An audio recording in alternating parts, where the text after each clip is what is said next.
Interviews with business owners and veteran executives who share their wisdom and expertise to help you de-stress, free up time, and make more money. Profits of IT.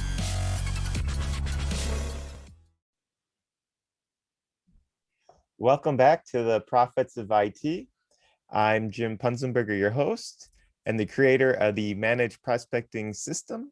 If you're looking to generate leads, appointments, and sales opportunities without cold calling, spamming, or ad spend, take a look at managedprospectingsystem.com. Today, I have a pair of guests with me, Greg and Tanner. Greg and Tanner, why don't you guys introduce yourselves and tell us a little bit about your company, Honnerbound IT. Well, I'm Greg. I'm the owner and CEO of Honnerbound IT. We started our business about 22 years ago, but I've been in the IT business for much longer than that. Yeah, we're here in Southwest Nebraska, and we service people in Kansas, Colorado, and Nebraska, mostly small to medium businesses. But we'll pretty much take anybody that qualifies for our service on. Cool. So you focus on the small and medium-sized businesses then? Is that the bulk of your clients? Yeah, I'd say that, with IT services, it's a lot about the value you can generate for them. So we do have some customers that are single user, one to two people. And then we have organizations, that have, up to 50 plus employees. We do find with like the outsourced IT, the sweet spot tends to be around that like 10 to 25 or 25 to 50, just depending on what their use cases are and how they use technology. So really 10 to 50 users is the sweet spot. Yeah, it really scales how we do it, especially where, you have that initial investment of like your network of your office, making sure everything there. And then as you add users to it, it becomes more and more cost effective, because you don't have quite the infrastructure costs. Got it. So what's something interesting about you guys outside of work? Outside of work, I do a lot of illustration. I do a lot of work with like the board game industry, doing the art that goes on, let's say, like cards or in role-playing game books. I've drawn quite a bit of dragons in my time for that. Cool. So that's something that's probably pretty unique. Yeah. So you're an artist outside Yeah. of working in IT. Mm-hmm. And Greg, Yeah, I'm just a woodworker and cat collector. Yeah. You collect cotton? We have several cats. Oh. Yeah. So you got what's several? 7. 7 cats? Yep. We've had as many as 10, but Wow. But yeah, we don't do lots of vices, but cats, I guess you have to have some sort of a vice, and that's probably fine. Well, I guess if you like cats, there's nothing wrong with that.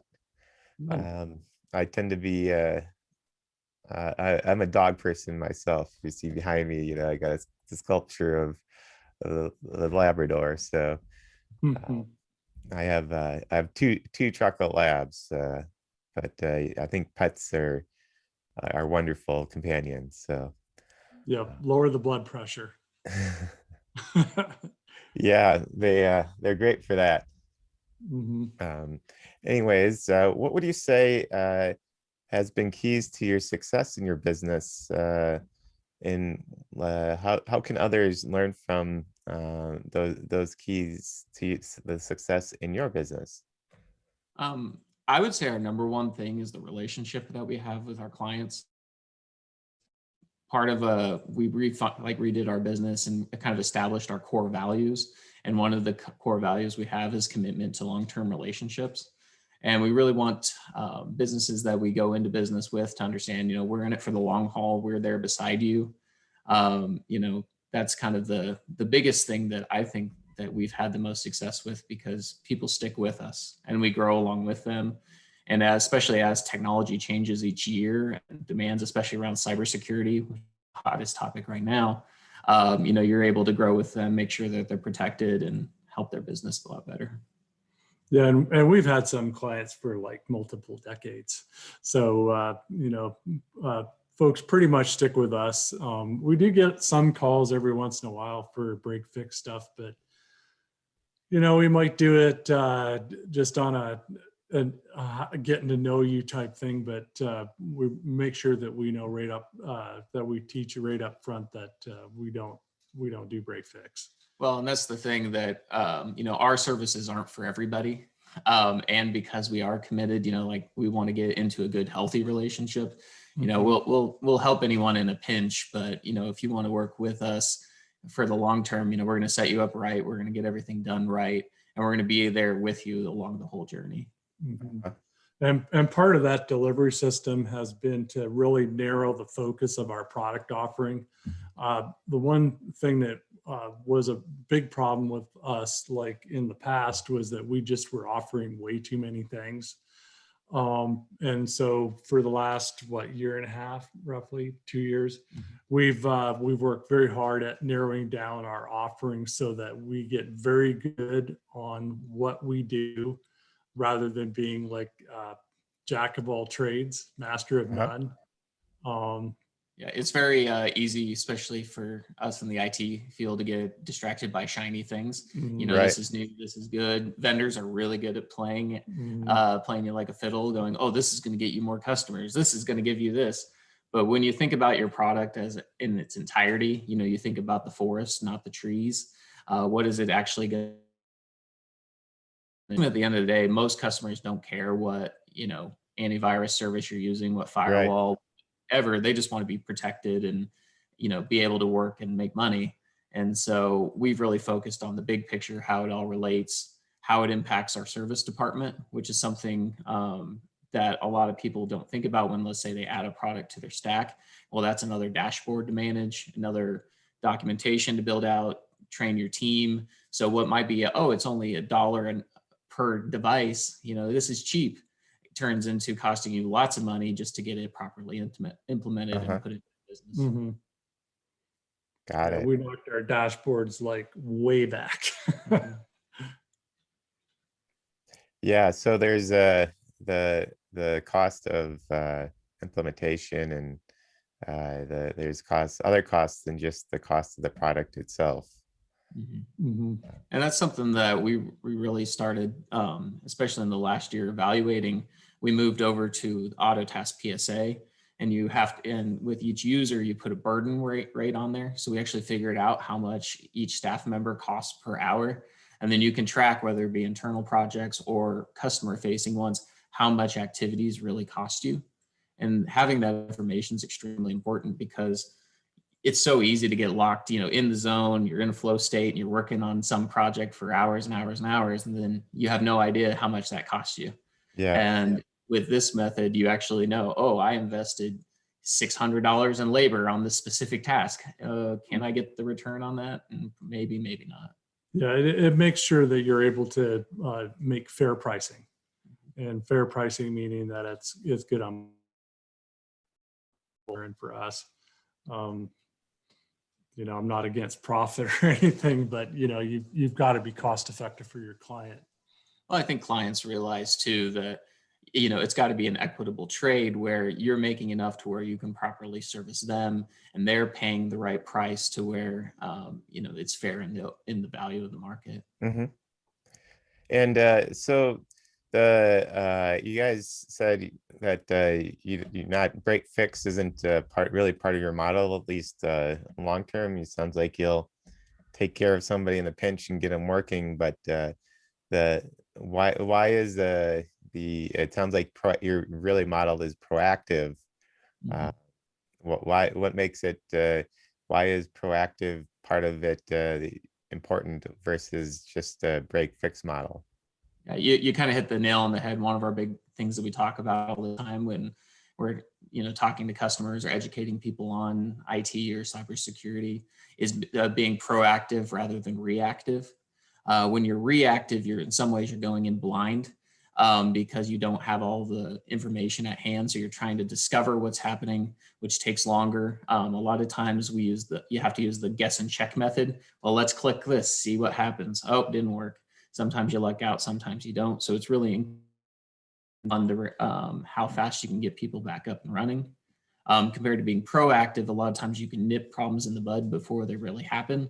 Or in the case that event does happen, because you're on a very consistent stack, you see things in trends and you can spend time fixing the first one, but then after it happens again, fix it faster, or use your automation tools to prevent that from happening further. So it really eliminates a lot of the downtime.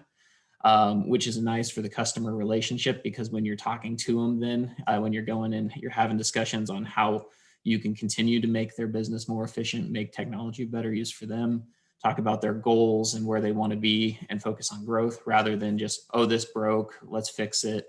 Or sorry, that took so long. I'm sorry you were down. Being apologetic, you come in at a different place. Well, and you got to also consider that if you're taking a lot of break fix clients on, it's very disruptive to the workflow that you have, and makes it a lot harder to deliver consistent service to the customers that are on contract. Yeah. And one thing I would mention too, I talk about this quite a bit when I'm talking to customers, is there's kind of a weird disincentive with break fix to fix it permanently, because if you make your livelihood on fixing issues, what's your incentive for preventing those?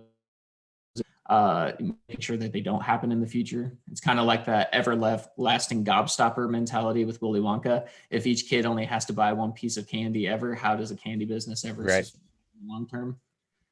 So we really like the proactive model, where we can value base our products, prevent service. We become more profitable the less downtime you have, because we can use our tools to automatically keep you going rather than manpower having to keep you, get you back up.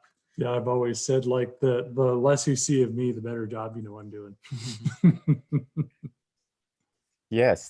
So basically, it's a matter of keeping them running, and so they're. I assume that if their computers aren't working, that means they're not working and they're not making money. Their business isn't making money when their computers are not working. Is that really the part of it? Yeah, there's actually a few different costs that we like to, there's like a little formula that we have kind of business owners run in their head. So if you have a downtime event, you have the amount of revenue that you would lose from one not working.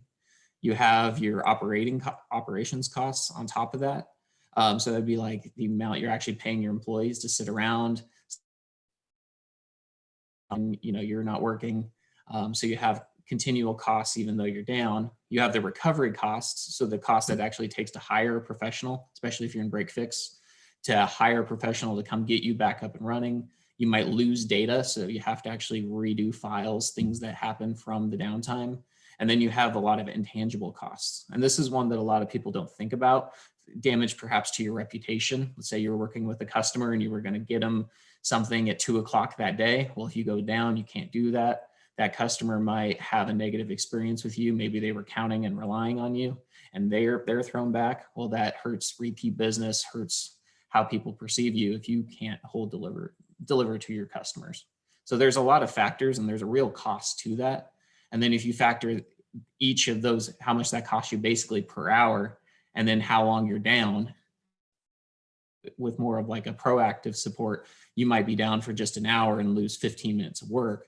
But if you don't have anyone watching after you, it could be a day before someone gets to you, depending on when your last backup was. If you have backups, how much work you lose, the amount of money that costs a business is just incredible.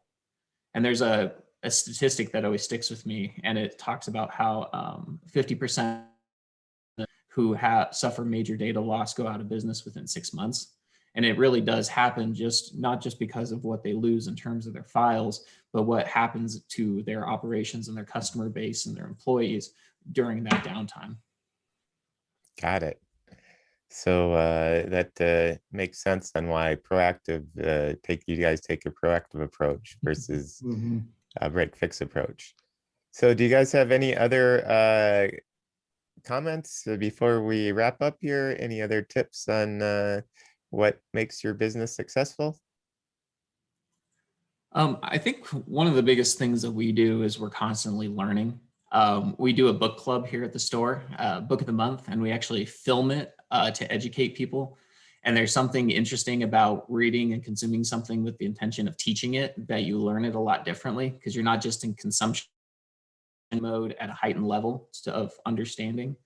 And it feels like every time we pick a good book, we come out with stuff and want to change how we do, optimize how we do stuff. And sometimes it's a good thing, sometimes it's a bad thing. Greg usually has to hold me back on some things. He's like, all right, we have enough on our plate, you got to slow down. But just having that learning mentality is great in terms of operations, but also technology. I know our staff here, just yesterday we posted on our social media of the new certifications that we're getting, keeping on top of all the new trends and changes because it's such an evolving business. Then don't forget our Facebook Fridays. Yeah, and we also do really enjoy Facebook Fridays, and then you get up on stage every once in a while too. Yeah, we do. We really focus around education because again, our business is not what we offer isn't always right, but what we do is important for every business. So where we're talking about cybersecurity or the best ways of using technology, we try to get the principles out there as much. So yeah, recently I was speaking at marketing conferences in front of businesses all across Nebraska. I'll be hosting a cybersecurity webinar with a bunch of business groups starting tomorrow, which is pretty fantastic. And we do our Facebook Fridays where we can act goofy, answer tech questions, talk about what happened during the week, educate people, and just have fun. Say hi to mom and granny. Yeah, a lot of family watches those. But yeah, it's really neat. And as long as you're making content and doing with the intent of providing value to those who are watching it, it just adds value and it adds so much to your business and so much to your personal. Yeah, it makes it a whole lot more fun to work here, doesn't it? Mm-hmm. Cool. So so if somebody wants to get a hold of you guys, how would they go about doing that? Yep. Sure. Yeah, our website is honnerboundit.com. We've been in the process of revamping that, so that's been quite the process. They can also stop into our store. We're located at 109 Norris Avenue in McCook, Nebraska. We are also available via phone, 877-686-6642. We specifically service across Nebraska, Kansas, and Colorado. So if you're in those areas, reach out to us. Like we're saying, we're not the best fit for everybody, but one thing that we do offer to businesses is a free technology assessment where we come in, give you the information you need of the state of your business is currently with actionable items for you to take, whether or not you work with us, your current provider, or want to do it in-house. So the biggest thing we don't want businesses to see is, or we don't want to hear from businesses is, oh, we got hit, we had massive loss, or we read about it in the paper how someone got compromised and now they have to notify everybody. That's what we don't want to see. We want people to be proactive rather than reactive and be armed with good information. And so for the also the Facebook Fridays, we can find you on Facebook. Do you have a company page? Is that how you do it, or how would I? / Honnerbound IT. Yep, and it's every Friday, 2:00 Central Time. 2:00 Central Time. Yep, we invite hecklers. So yeah, hecklers are actually the most fun. Yeah. They think they can stump you, but sometimes you get the upper hand. We do also post on YouTube. You can just search Honnerbound IT on YouTube. We have our book of the month videos as well as some other fun stuff that we do. We also are available on LinkedIn. Just search Honnerbound IT on pretty much any of the major social media platforms, and we try to be active. We don't tweet much though. Yeah, I don't believe in Twitter. Yeah. It's Just I only have so much available time during the day. Yeah. All right, cool. Well, it's been great having you guys on here. And till next time on Profits of IT, I'm Jim Punzenberger. And for Tanner and Greg, until next time, have a great day. And again, if you're looking for leads and appointments without cold calling, ad spend, or spamming, check out manageprospectingsystem.com. And bye for now. But Thank you for tuning in to the Profits of IT. Please smash that like button, subscribe, and share.